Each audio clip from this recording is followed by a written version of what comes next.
Esto es Reivindicando Derechos, un programa de CIMAC Radio donde tu voz es poder y eje de acción.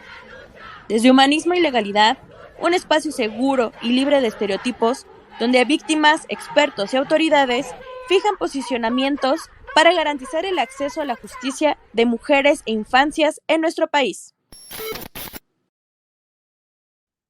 Hola, buenos días, bienvenidas, bienvenidos a su programa Reivindicando Derechos a través de Violeta Radio. Soy Norma Bautista y me acompaña.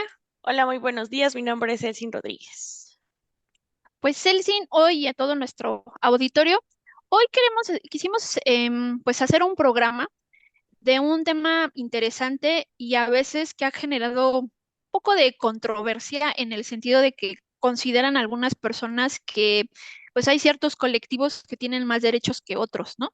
Sin embargo, hoy vamos a quitar muchos de esos mitos porque vamos a hablar de los grupos de atención prioritaria, que son, de qué van, de pronto dónde tenemos esta o dónde surge esta atención del Estado y tenemos hoy un invitado especial que ha trabajado con grupos de atención prioritaria y nos va a contar ahí un poco de la labor que él desempeña. Entonces, ¿te parece, Celsin, si empezamos un poco a dar las nociones teóricas de todo esto? Me parece muy bien. Pues mira, cuando hablamos de grupos de atención prioritaria, necesariamente tenemos que hacer un cruce con los derechos humanos y la vulnerabilidad, ¿no? Sin embargo, como primer eje rector de todos estos elementos y que tiene que ver mucho con la concepción, los fundamentos y demás de los derechos humanos, es el principio de igualdad y no discriminación. Estos principios son fundamentales en la concepción de los derechos humanos y en nuestro país en específico, porque terminan siendo el pilar fundamental en la construcción de una sociedad justa, equitativa, y además porque la igualdad ante la ley y la prohibición de discriminar, pues son estos pilares fundamentales que sustentan un Estado democrático de derecho. Y además porque a partir de eso también fortalecemos a la democracia.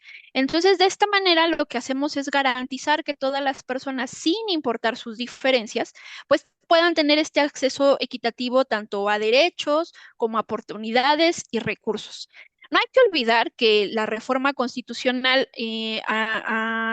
justamente a nuestro máximo ordenamiento jurídico en el país en el 2011, pues tuvo una relevancia trascendental porque precisamente elevó estos principios a un nivel constitucional y eso obligaría a que todos los entes del Estado pues lo cumplimenten y reconocen que pues las personas tenemos derechos humanos sin importar nuestro estatus, ni una condición social, ni una condición migratoria, y que de alguna manera también esto viene en esta reforma, pues establece una jerarquía excepcional en donde posicionamos a los tratados internacionales de derechos humanos en el mismo nivel que la Constitución.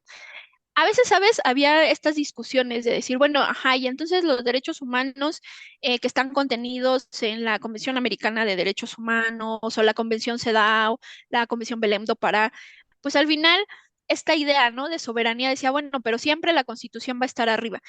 Pero lo que nos dice esta reforma es, sí, pero cuando estamos hablando de derechos humanos, están en el mismo nivel y evidentemente vamos a elegir a partir del principio pro persona, vamos a elegir la norma que proteja más a los individuos y puede ser o la Constitución o puede ser el Tratado Internacional. Por eso nos dicen que están en el mismo nivel, ¿no? Ya fuera de estas ideas de soberanía y decir que hay que de alguna manera proteger pues al Estado, sí, pero digamos, el eje rector del Estado es precisamente las personas, ¿no? Y ahí es donde nos tenemos que enfocar. Además, también hay otros estándares que se han vinculado con estos dos principios, el de igualdad y no discriminación, que guardan una relevancia especial en cuanto a nuestro sistema legal, porque era esto que te mencionaba, ¿no? El principio pro persona y el control de convencionalidad. De alguna manera, esto es lo que nos dice, insisto, es que si tenemos un ordenamiento legal, aunque sea internacional, pero que proteja de mejor manera los derechos de las personas, entonces optamos por ese instrumento. Y el control de convencionalidad de lo que va es que hagamos un test de compatibilidad en donde revisemos el instrumento internacional. Además, los instrumentos internacionales en casi todos los pues digamos, en los textos, ¿no? O en su contenido, siempre nos dice que a nivel Estado o a nivel interno, pues debemos de ajustar lo que dice el tratado internacional a nuestras normas en el ámbito local. Y entonces hacemos ese test con el control de convencionalidad. Por ponerte un ejemplo, ¿no? Tenemos que está prohibida la pena de muerte, ¿no? Y entonces lo que lo bajas acá al Estado mexicano es, bueno, si me adhería a tal instrumento internacional donde la prohíbe, entonces yo la tendría que prohibir porque estoy alineándome, ¿no? Por poner el ejemplo más básico. Entonces, todo esto lo único que hace es, pues, generar un escudo de protección, por así decirlo, de los derechos humanos y que pues evidentemente nos van a ayudar a cimentar los principios de igualdad y no discriminación. Entonces, estos dos elementos pues los vamos a encontrar en los instrumentos internacionales, además también son el eje rector de muchas legislaciones, tanto, insisto, nacionales como internacionales, también lo recogen otros estados y demás, porque justamente cuando hablamos de estos principios hablamos de la universalidad, ¿no? Esta idea de que todos tenemos los mismos derechos y que no hay una condición en específica que nos haga reducirlos, porque pues esto es sin lugar a dudas la base de la justicia y de la equidad y además de alguna manera nos puede ayudar, obviamente ya en un trabajo mucho más elaborado, a prevenir conflictos porque entonces nos basamos en estos conceptos de tolerancia y respeto, pero tolerancia no en el concepto más burdo que luego conocemos, así como de, ay, bueno, Celsi no me cae bien, pero la tolero, ¿no? No, no, esa no es tolerancia. La tolerancia es Celsi con todas sus diferencias, tal vez no coincidimos en algunas cosas, sin embargo, no la minimizo porque ella no cree lo mismo que yo.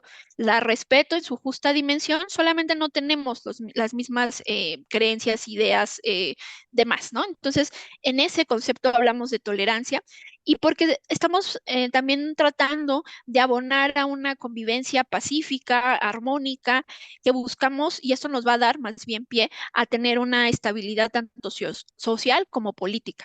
Entonces, a partir de ese respeto es como que entendemos al otro, entiendo sus diferencias y no por eso lo voy a hacer menos, ¿no? Además, también esto tiene mucha relación con el desarrollo sostenible. Esto es un poco, Celsin, y a nuestro auditorio te cuento, tiene que ver con esta noción de, no se trata de que hoy soy de color rojito y estoy en el gobierno y hoy me importan ciertos temas, ¿no? Ciertos derechos que quiero proteger. Mañana soy color moradito y hoy me importan estos otros derechos. No, el desarrollo sostenible. Y cuando hablamos de ejercicio de derechos es, no importa quién esté, qué colores estén en el poder, siempre nos va a preocupar la problemática de atender todos estos temas de inclusión social, de beneficios del progreso compartido equitativamente. Y esto sin lugar a dudas nos dará pie a tener una legitimidad en las instituciones, porque entonces creemos lo que están haciendo, creemos que están por un buen camino y que van a generar pues estas condiciones de igualdad. Pues desde ahí hablamos de este principio de igualdad y no discriminación como estos ejes esenciales, insisto, del derecho, de los derechos humanos, la justicia social, la paz, el desarrollo, pues que son nos ayudan pues a generar las políticas públicas, las leyes, las diferentes prácticas y que pues bueno, es nuestro marco legal principal, pues sería el artículo primero constitucional.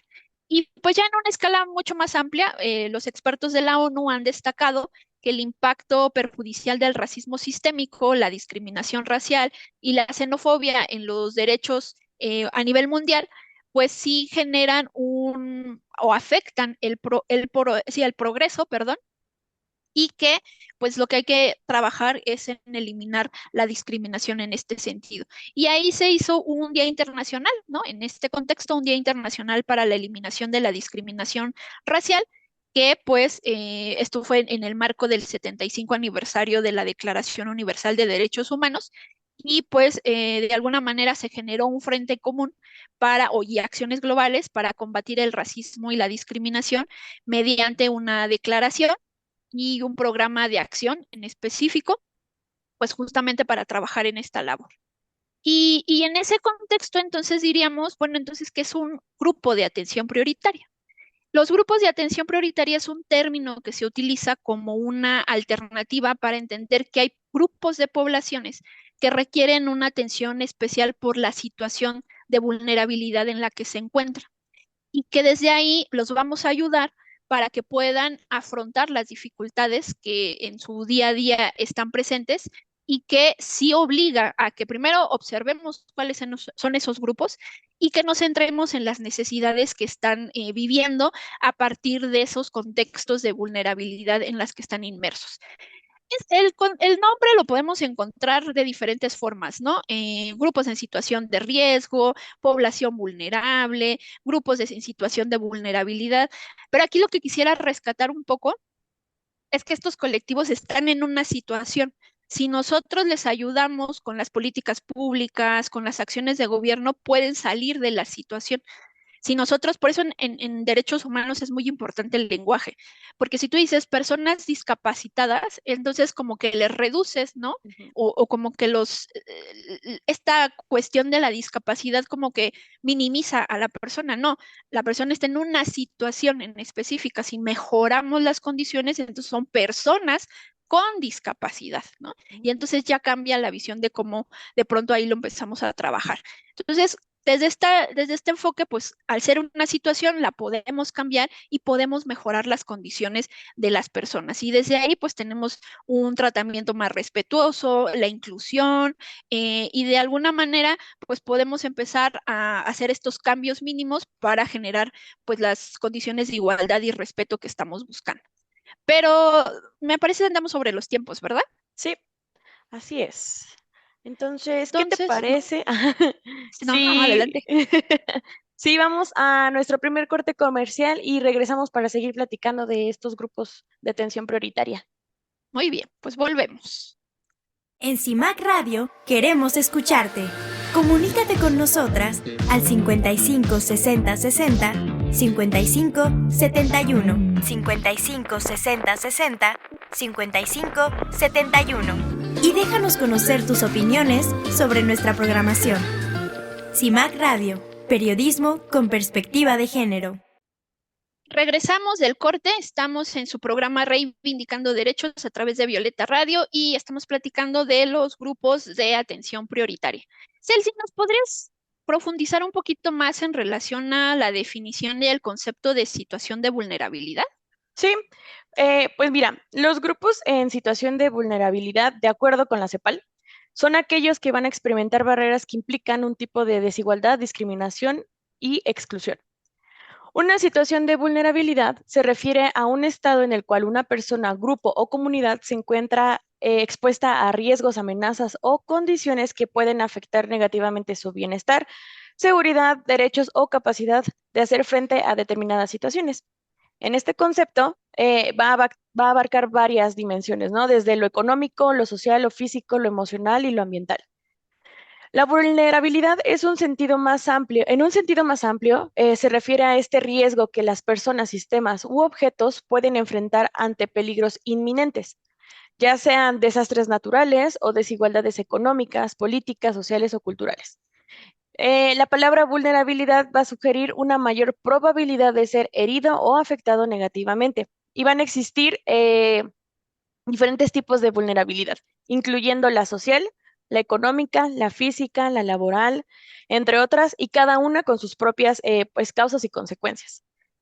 La vulnerabilidad también puede surgir debido a diversas causas que van desde la pobreza o la exclusión social hasta desastres naturales, como se les había comentado. También conflictos armados, discriminación, enfermedades, discapacidades o situaciones de violencia.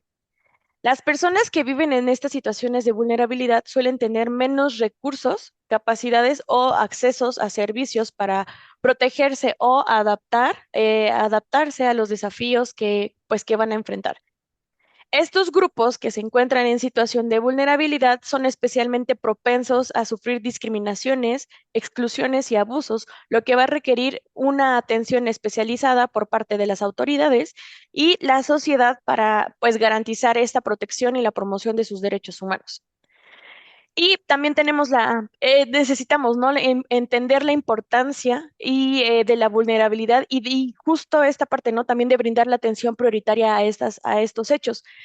El comprender y abordar esta vulnerabilidad, así como brindar la atención prioritaria a quienes la viven, es esencial en el Ok, ámbito de los derechos humanos. Esta vulnerabilidad se va a referir a la mayor susceptibilidad de ciertos grupos o individuos a sufrir daños, incluyendo abusos a sus derechos humanos debido a diversas razones o categorías como lo habíamos mencionado, ¿no? Lo económico, su estado de salud, la orientación sexual, la edad o alguna diversidad funcional, por mencionar algunas categorías. Es importante comprender y abordar esta vulnerabilidad y darles atención prioritaria porque nos va a permitir identificar a aquellas personas que son susceptibles a violaciones a derechos humanos. Y esto nos va a permitir asegurar que las políticas y acciones legales sean inclusivas y consideren pues necesidades específicas de estos grupos en situación de vulnerabilidad. Y asimismo nos va a ayudar a formular nuevas estrategias legales y políticas que aborden justo, ¿no? Estas causas subyacentes de las desigualdades y discriminaciones que van a tener estos grupos y nos van a ayudar a promover la equidad y la justicia. El comprender y el abordar esta vulnerabilidad junto con el proveerles la atención prioritaria a quienes lo experimentan son son parte importante y fundamental para la protección y promoción justo de sus derechos humanos. Y estos principios son esenciales para construir sociedades más justas, equitativas, resilientes, donde todos, pues los individuos que forman estas sociedades puedan vivir libremente y alcanzar plenamente, pues el ejercicio de sus derechos sin miedo a ser discriminados o abusados. Entonces, dentro de estos grupos en situación de vulnerabilidad tenemos pues varios. Uno son ujú, los pueblos, las personas afrodescendientes, los pueblos indígenas, los romaníes, las personas pertenecientes a minorías nacionales, étnicas, religiosas o lingüísticas, personas ujú, migrantes, las personas refugiadas o solicitantes de asilo y desplazados internos, las personas que viven en una pobreza extrema, las mujeres, la comunidad LGBTQ y más, los adultos mayores, personas con discapacidades, niños y niñas y adolescentes. Entonces, la identificación y protección de estos grupos en situación de vulnerabilidad es importante pues justo, ¿no? Para garantizar el respeto y la promoción de sus derechos humanos para pues el ejercicio de ellos. Y esto va a implicar el adoptar medidas específicas y dirigidas a estos grupos para abordar las causas estructurales de la vulnerabilidad en las que ellos viven. Los estados o el Estado, en este caso México, tiene la responsabilidad de implementar políticas y programas que van a asegurar tanto la inclusión y la participación plena de estas poblaciones o grupos en situación de vulnerabilidad con la sociedad. Además, el Estado debe de protegerlas contra cualquier forma de violencias, discriminación y exclusión. Entonces, ujú. como vemos, sí son varios grupos en situación de vulnerabilidad y muchos de ellos, pues sí, no pueden ejercer plenamente sus derechos humanos por estas partes, ¿no? De las discriminaciones, exclusiones que, pues en muchas partes del país o en lugares lo hace, ¿no? Ujú. Y sabes, ahorita nos mencionabas algunos de esos grupos en situación de vulnerabilidad. Y esa es de pronto a veces la crítica que se le suele hacer en este enfoque, ¿no? Decir, bueno, pero entonces cada vez vamos a ir haciendo más grande esos colectivos, pues en la medida que nos vayamos dando cuenta que tenemos esta segregación, ¿no? Y exclusión por una condición física o una condición, pues no sé, de nacionalidad, ¿no? O una cuestión de género, una cuestión de enfermedad, pues sí, en esa medida vamos a seguir teniendo. La idea, evidentemente, en un horizonte que estaríamos buscando que todos los derechos humanos pues puedan ser garantizados, pues tal vez en un futuro podríamos eliminarlos, pero hoy día, con un nivel de desigualdad como la que tenemos en nuestro país y a nivel mundial, pues sí necesitamos ayudarles a estos colectivos para que puedan ejercer sus derechos de manera paritaria. Y a veces, ¿sabes? Lo hemos visto también con los casos que atendemos, con las asesorías que damos, ¿no? Aun cuando tenemos herramientas legales, porque pues hoy día sí puedes, metes, no sé, a la página de la Cámara de Diputados, ¿no? Y te pones a ver la legislación federal y la legislación de cada entidad federativa, pues por leyes no paramos. Tenemos muchísimos ordenamientos jurídicos, muchos son temáticos, ¿no? De personas adultas mayores, para prevenir y eliminar la discriminación, la Ley General de Acceso a las Mujeres a una Vida Libre de Violencia, leyes para temas de personas con discapacidad, la protección a niñas, niños y adolescentes, etcétera, ¿no? O sea, sí tenemos una herramienta jurídica, pero lo que hemos estado insistiendo constantemente en este programa y que lo enfocamos a acceso a la justicia, pero que nos permite ver toda esta cuestión generalizada y sistemática, es que no necesariamente son ordenamientos efectivos, porque también hay que trabajar en un plano social, ¿no? O sea, cómo de pronto ves al otro que es diferente sin que de alguna manera lo hagas menos, ¿no? O lo rechaces o consideres que yo valgo más por tener una condición específica.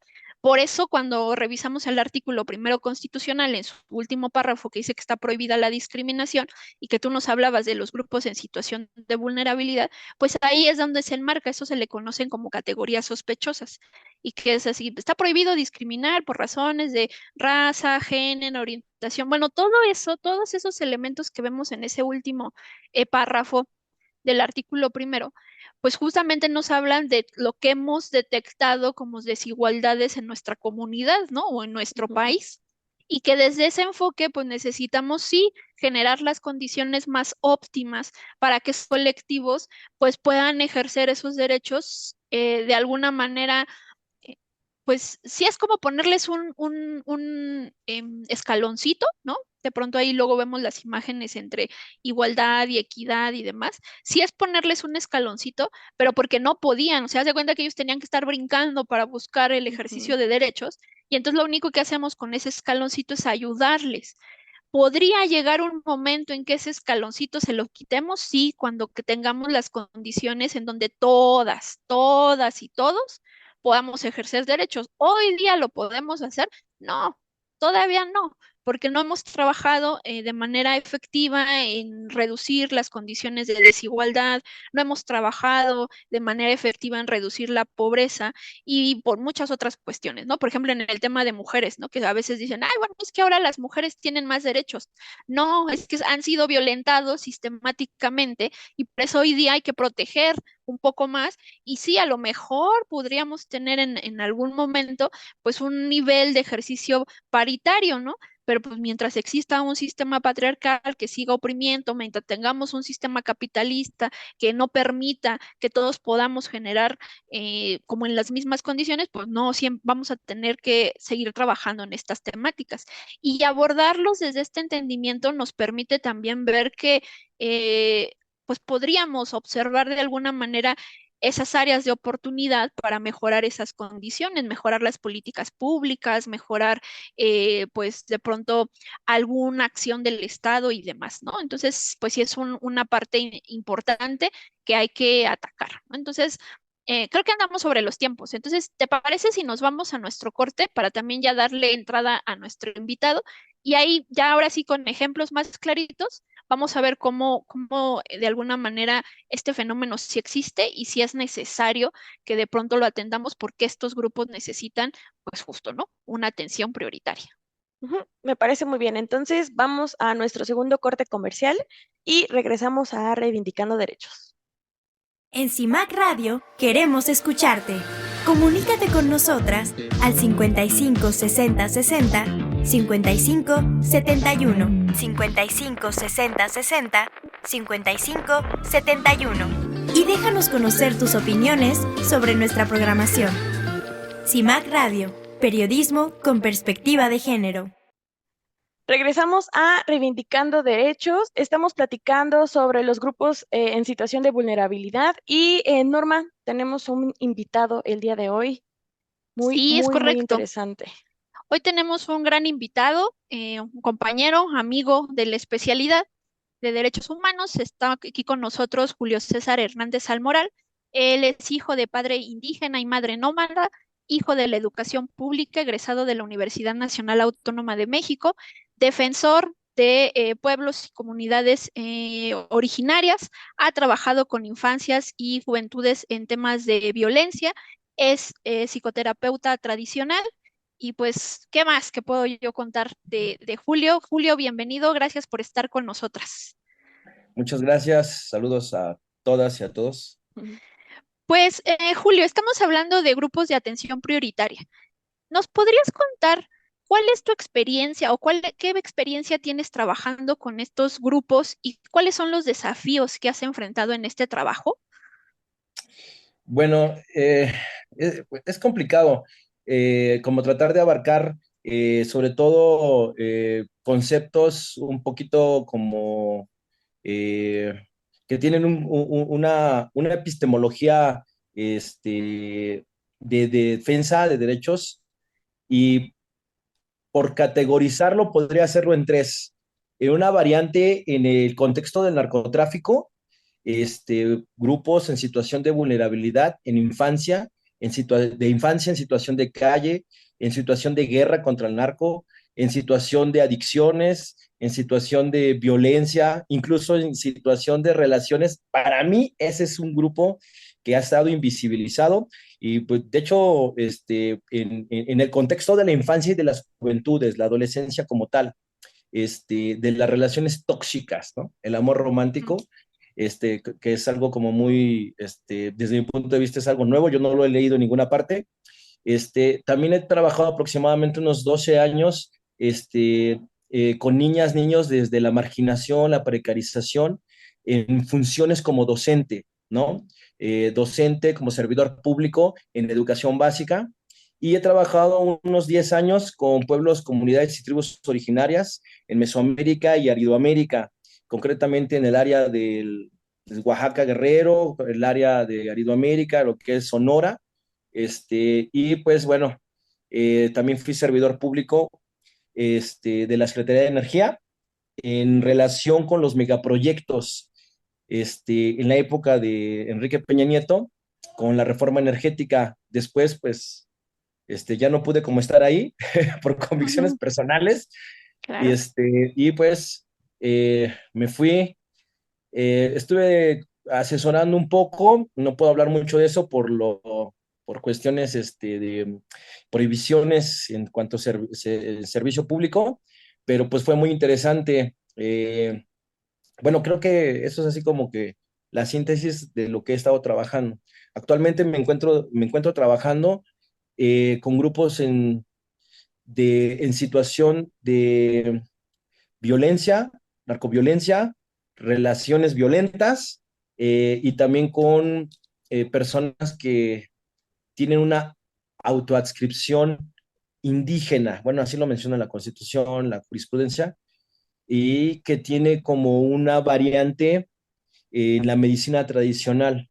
Me estoy acercando por mi perfil de como psicoterapeuta, me estoy acercando con la medicina ancestral y ahí pues me encuentro con gente de diversos orígenes y en diversas situaciones, adicciones, Ujú. violencia, personas que no tienen nada pero quieren una conciencia, quieren desarrollar su conciencia. Entonces, pues eso es en lo que estoy y pues como docente. Eso es todo. Muy bien, muchas Ujú. gracias. ¿Y cuáles son las principales necesidades y preocupaciones que has observado en el grupo con quien has tenido más contacto? Bueno, me voy a referir en forma enfática al contacto que he tenido con infancia y con juventudes, lo que viene siendo aproximadamente la edad de la adolescencia, un poquito como la infancia, 11, 12, 13, 14, 15, 16 años, es lo que he estado manejando, ¿no? Ese es el grupo en situación especial. Necesidades.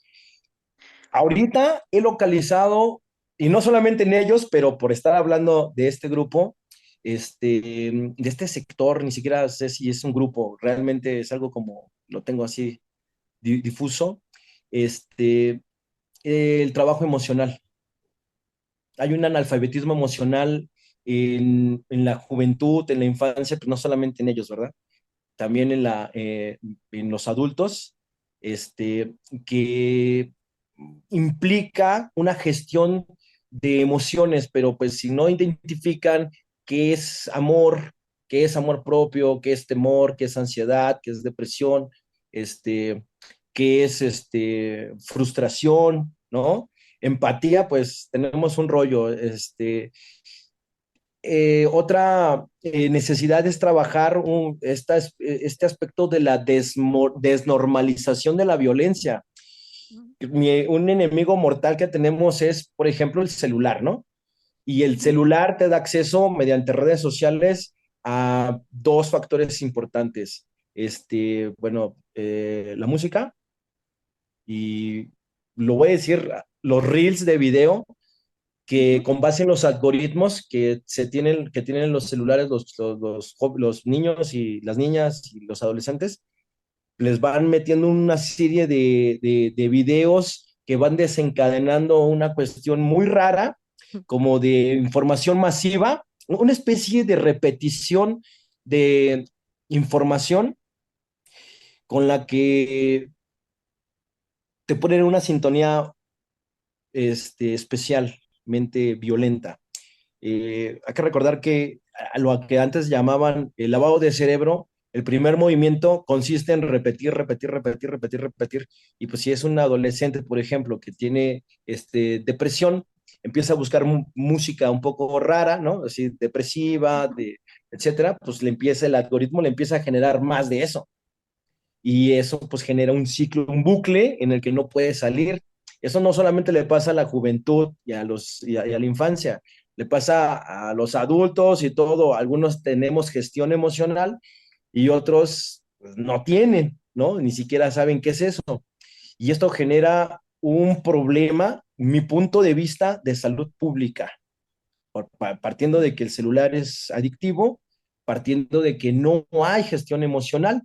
Y bueno, lo que me lleva a otra necesidad que es hacer una labor, un trabajo desde la perspectiva del crecimiento personal como amor propio. Bueno, así se le ha considerado, yo le llamo autoconciencia, le llamamos así desde una perspectiva tradicional, desde la expansión de la conciencia, y me atreverías a decir que hay una necesidad de decir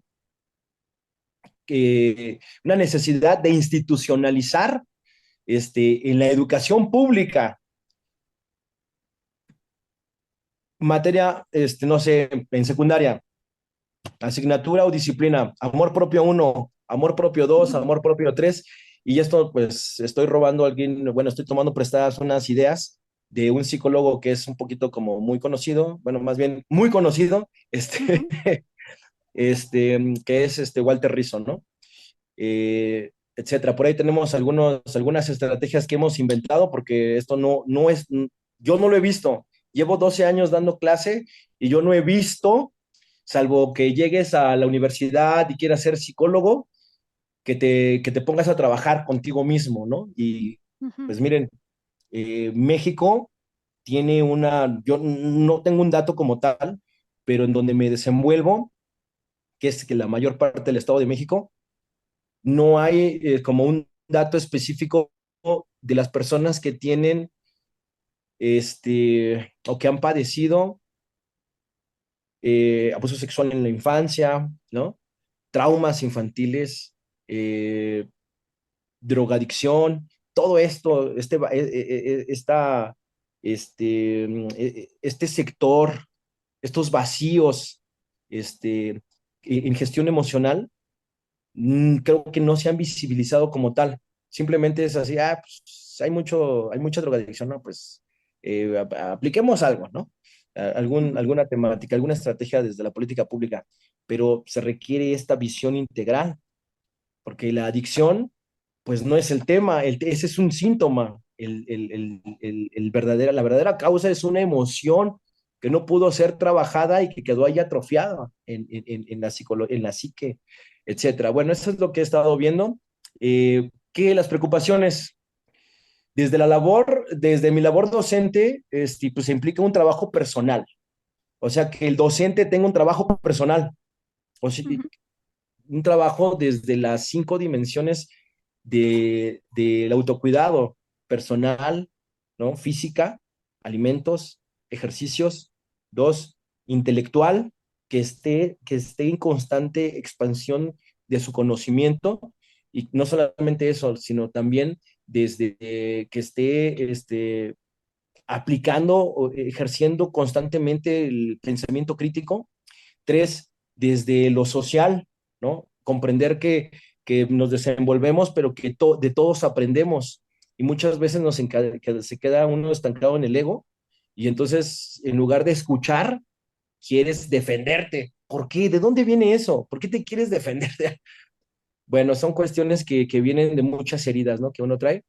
Desde la naturaleza, por ahí decía Eduardo Galeano, como un tipo como en broma, ¿no? Sin afán de minusvalorar o tratar de ofender alguna fe o algún pensamiento, alguna creencia o algún culto. Parece que se le olvidó a Dios: amarás a la naturaleza como a ti mismo, un mandamiento más. Parece que hemos hecho esta especie como de yo soy superior, yo me intereso nada más por mí, etcétera, ¿no? ujú. Y bueno, una vez que conjuntamos todo eso, desde el punto de vista espiritual, no me refiero a cuestiones de fe, sino más bien a lo que surge cuando trabajamos esos 5 aspectos. Surge otra perspectiva, no sé cómo llamarle, ¿no? Los Ujú, antiguos en Asia le llamaban chi, ki, aquí le llamaban el Tezcatlipoca negro y rojo, ¿no?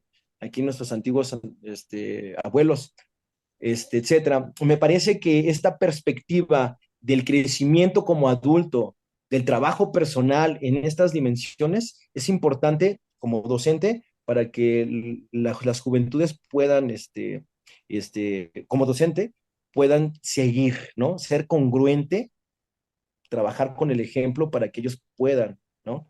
Seguir un camino, un perfil un poquito más completo. Ninguna forma de pensamiento puede tener éxito de forma integral si no implica una transformación interior, equilibrada en todas estas dimensiones de la vida. Eh, mm, Creo que estoy entrando en un terreno un poquito como alejado de los derechos humanos, pero en apariencia. Los Claro. derechos humanos tienen profundamente, su motor es la dignidad, y la dignidad implica todas estas aristas. Ujú. Su fuerza es la empatía y la utopía. Y pues si no tenemos estas ideas que están, a veces podríamos pensarlas que están un poco locas, racionalmente, bien racionalizadas, pues podríamos pensar que eso no aplica. Pero sí, realmente podemos seguir construyendo podría decir, un derecho a la utopía desde el pensamiento divergente, ¿no? Desde una perspectiva integral, etcétera. Creo que con eso podría decir lo que tiene que ver con necesidades y lo que tiene que ver con mis preocupaciones, ¿no? Mi preocupación Claro. es: los docentes no tienen un trabajo personal. De hecho, eso fue hace años, no lo puedo corroborar, no lo puedo afirmar ahorita, pero hace unos 5 años, antes de la pandemia, estaba leyendo una tesis de maestría, y la mayoría de instituciones de salud mental, un 70%, los docentes estaban buscando algo, ¿no? Buscando, o llegaron como respuesta a algo que ya se les salió de control, o estaban previniendo. Me parece que ese es un punto fundamental. Y pues si nosotros no tenemos esta base, las juventudes y las infancias mucho menos. Eso es lo que me preocupa desde la labor docente. Desde la labor de la infancia, ya no tengo cabello. O sea, me quedé tengo un poco más bien, sí, un poco de frustración y mucho de urgencia de trabajar y de buscar personas con las cuales trabajar desde diversas aristas. A mí me parece que esto es un problema de salud pública muy fuerte. Sí. Muchas gracias. Oye, antes de irnos al corte, todavía tenemos unos minutitos, pero me gustaría en este ejercicio que tú nos estás contando lo que has podido detectar. ¿qué estrategias o enfoques has encontrado más efectivos para abordar las necesidades de estos grupos con los que tú ahorita estás trabajando más, que son adolescentes? Híjole, podría dar dos respuestas. Las voy a hacer así como muy sintéticas. Una respuesta que es como la respuesta que tendríamos que hacer desde el punto de vista ético. O sea, esto es lo mínimo que podemos hacer, una vinculación con organizaciones de la sociedad civil y de instituciones públicas, sobre todo específicamente en atención a la salud, preceptoría juvenil, DIF, instituciones de salud mental, prevención de adicciones, ¿no? Pero están como muy satanizadas, por poner un ejemplo, están muy, sí, hay mucho prejuicio al respecto de acudir a estas instituciones porque implican, tal pareciera que tener un psicólogo o acudir a preceptoría es porque ya estás en un pensamiento, con un pensamiento al borde de la locura. Tal cual es, ¿eh? Me parece que se tiene que hacer más la normalización de vincular a la juventud y a las infancias con estas instituciones, para que estas instituciones a su vez tengan mayor impacto. Pero, y una respuesta como proactiva es que las personas que trabajan con juventudes y con infancias tienen que ser creativas. Hay una visión bastante pues, adultocéntrica y, y de escuelocéntrica, no sé cómo decirlo, educocéntrica, no sé cómo decirlo. Pareciera que la escuela lo va a resolver todo, ¿no? Ujú, Pero también los papás necesitan ujú. estar inmersos en un trabajo personal. Yo me atrevería a decir hay que hacer talleres de escuela para, como le llaman, escuelas para familias, bueno, para padres, pero pues, implicar más, ¿no? Centros públicos de atención a adicciones, pero que se especialicen en prevención, detección y acciones urgentes. Hay jóvenes que están al borde del suicidio, hay jóvenes que tal vez no se van a suicidar como darse un balazo literal, o ahorcarse, sino que hay como una especie de mandato de muerte, de irse suicidando lentamente. Y eso me parece que está generalizado, ¿no? No solamente en las juventudes, sino también en las personas adultas.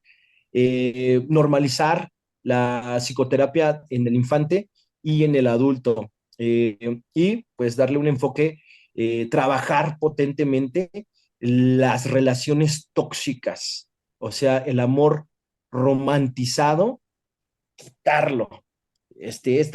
Con el nuevo modelo educativo de esta cuarta transformación, nos ha dado la oportunidad a profesores, a docentes, que tenemos este bagaje creativo y la proactividad de entrar por ahí y de hacer frente a muchos personajes públicos en las redes sociales que buscan como el encuentro, el choque, más bien la confrontación, no el encuentro, la confrontación, lejos de aportar relaciones sanas, ¿no? Relaciones en las que podamos aportarnos eh, eh, en crecimiento personal y no restarnos. Creo que eso sería como las estrategias que he realizado.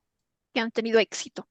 No, Ujú. pues qué interesante, pero ¿qué crees? Andamos sobre los tiempos, danos oportunidad, vámonos a un Claro pequeño que sí. corte y seguimos platicando. Tenemos ahí un par de preguntitas más. Estamos platicando sobre grupos de atención prioritaria y nos está acompañando Julio César Hernández Almorán. Vamos a un corte y volvemos.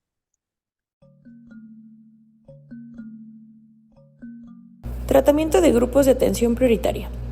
La Ley Federal para Prevenir y Eliminar la Discriminación nos da algunas definiciones relacionadas con el tratamiento de grupos de atención prioritaria. Ajustes razonables. Son las modificaciones y adaptaciones necesarias y adecuadas en la infraestructura y los servicios, que al realizarlas no impongan una carga desproporcionada o afecten derechos de terceros, que se aplican cuando se requieren en un caso particular, para garantizar que las personas gocen o ejerzan sus derechos en igualdad de condiciones con las demás. Medidas de nivelación. Son aquellas que buscan hacer efectivo el acceso de todas las personas a la igualdad real de oportunidades, eliminando las barreras físicas, comunicacionales, normativas o de otro tipo, que obstaculizan el ejercicio de derechos y libertades prioritariamente a las mujeres y a los grupos en situación de discriminación o vulnerabilidad. Medidas de inclusión. Son aquellas disposiciones de carácter preventivo o correctivo cuyo objetivo es eliminar mecanismos de exclusión o diferenciaciones desventajosas para que todas las personas gocen y ejerzan sus derechos en igualdad de trato. Acciones afirmativas.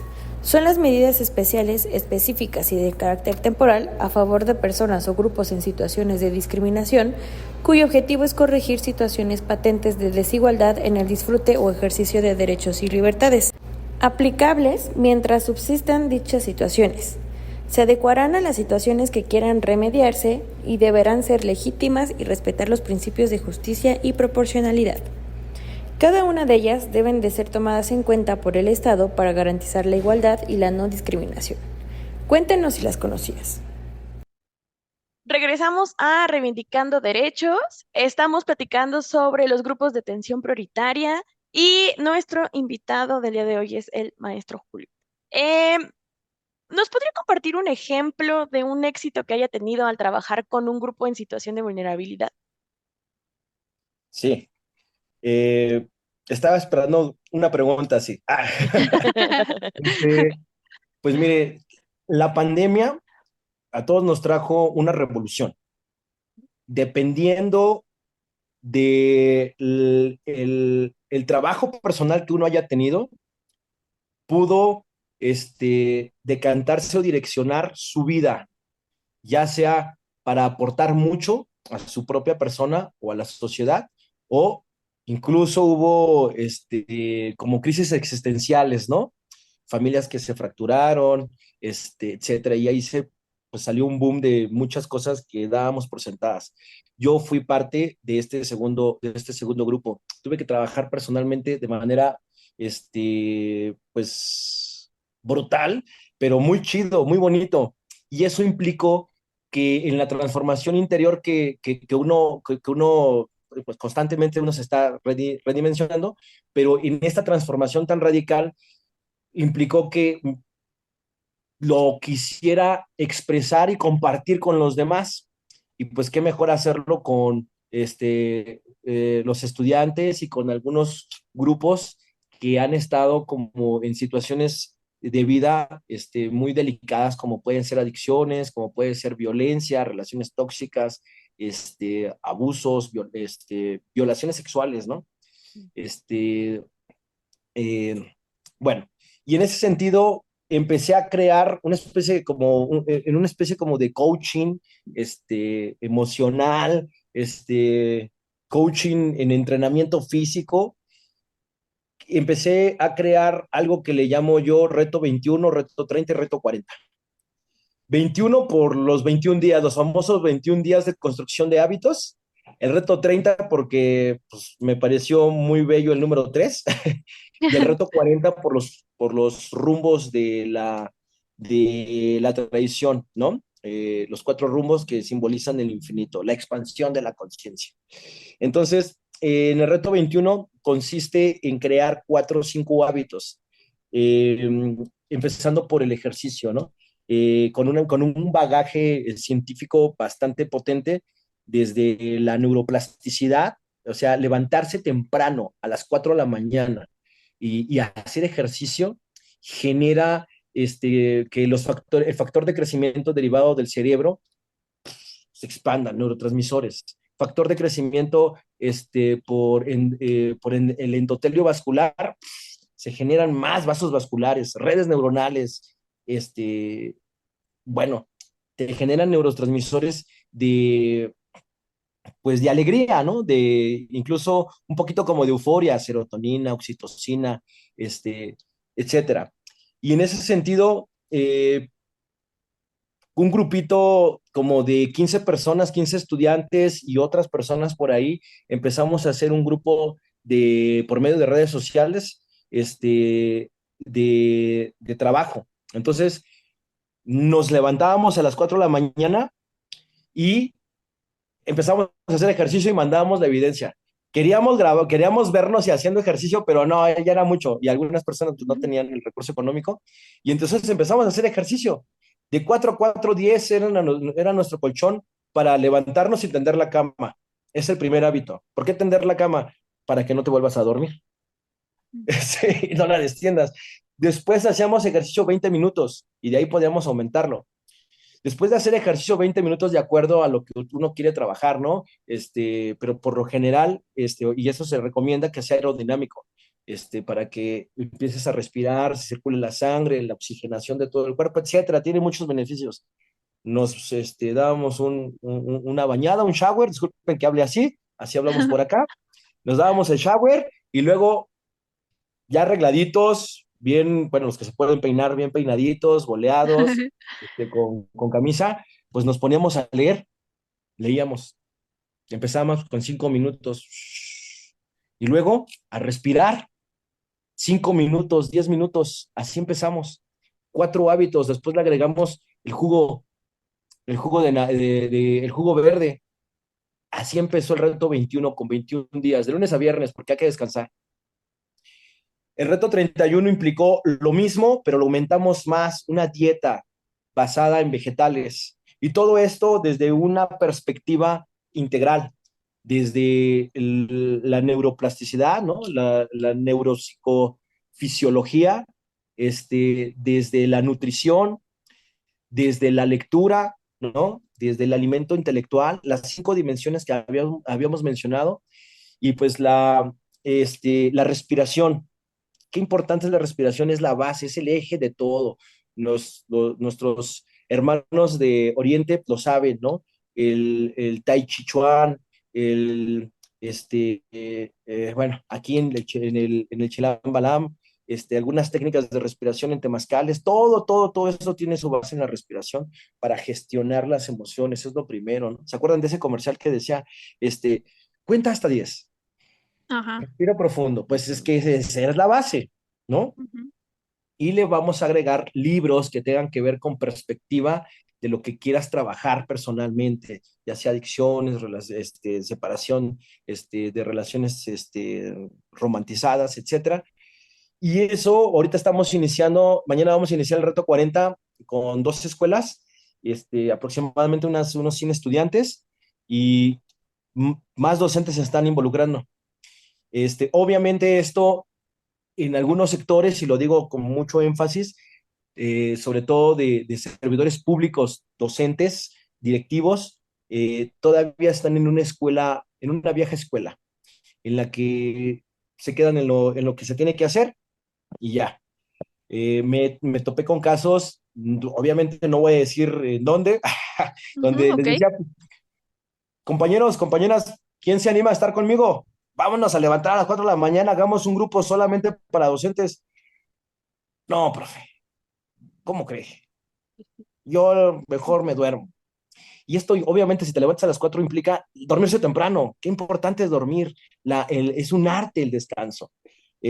Bueno, pues esto es trabajo personal, tal cual. Y esta parte implica, cuando uno empieza a trabajar todo esto, se genera una espiritualidad, como un equilibrio de todas las dimensiones. Y te da gusto, compartir, dar servicio. El servicio es amor en acción, es compartirlo con los demás. Las personas que hacemos esto, lo hemos visto, estamos haciendo otro trabajo que se llama el Decálogo de la Paz, con microacciones. Con 10 microacciones, generar paz, una especie como de, ¿se acuerdan de la cadena de favores? Algo Ujú. así, pero con microacciones, desde sonreír, dar las gracias, ser amable, ¿no? Ayudar a otro, etcétera. Estamos midiendo, tratando de medir qué impacto tenemos en nuestra familia, con nuestros amigos, etcétera. Me parece que a cada uno haciéndolo desde nuestra frontera, desde nuestra trinchera, podemos cambiar, perdón. No sé si me explayé mucho, pero bueno, ahí está. No, no, No, está está bien. súper bien. No, tenemos muy poquito, por desgracia, tenemos muy poquito tiempo para este programa, pero nos ha dado un gusto enorme tenerte acá.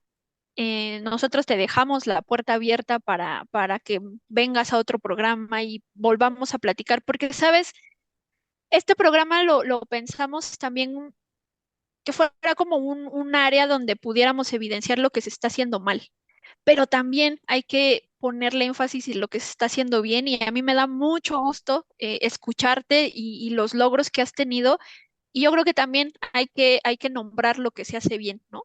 Y yo creo que eres un ejemplo para eso y haces el cambio. No sé si quieras decir algo más en estos pequeños minutos que nos quedan al auditorio. Bueno, si me dan un par de minutos, dos cosas. Desde el punto de vista de las políticas públicas, me parece que dar un beneficio económico a la juventud a través de becas es importante. A no hacerlas es muy importante. Antes, anteriores periodos de gobierno, aportar económicamente a las personas adultas mayores es importante y hicieron su trabajo, pero también es muy importante no solamente hacerlo desde una perspectiva de un beneficio, ¿cómo decirlo?, de simpatías, sino también institucionalizar un trabajo personal, por ejemplo, a personas adultas mayores, una manera o gestionar, una manera de enseñar a gestionar tiempo.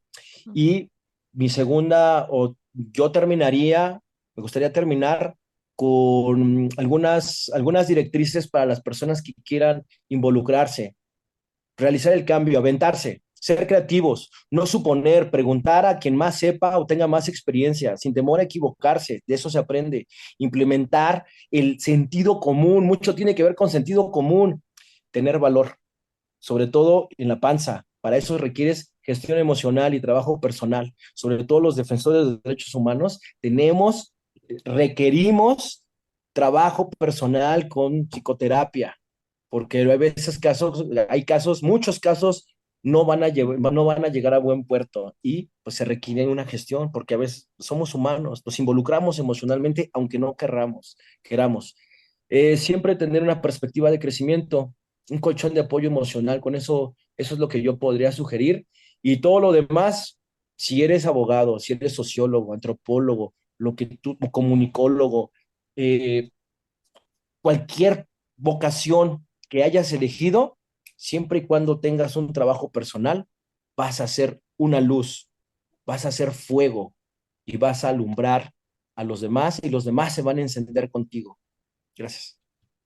No, pues muchísimas gracias a ti. Por desgracia se nos acabó el tiempo. Celsin, no nos queda más que despedirnos, ¿verdad? Así es, muchas gracias por compartirnos su experiencia y todo esto. Estuvo muy bonito. Pues no nos queda más. Nos vemos la siguiente semana y, insistimos, le dejamos la puerta abierta a Julio para otro programa que sigamos platicando. Esto fue Reivindicando Derechos a través de Violeta Radio. Nos vemos la siguiente semana. Bye, bye. Bye. Chao. Esto es Reivindicando Derechos, un programa de CIMAC Radio donde tu voz es poder y eje de acción. Desde Humanismo y Legalidad, un espacio seguro y libre de estereotipos, donde víctimas, expertos y autoridades fijan posicionamientos para garantizar el acceso a la justicia de mujeres e infancias en nuestro país.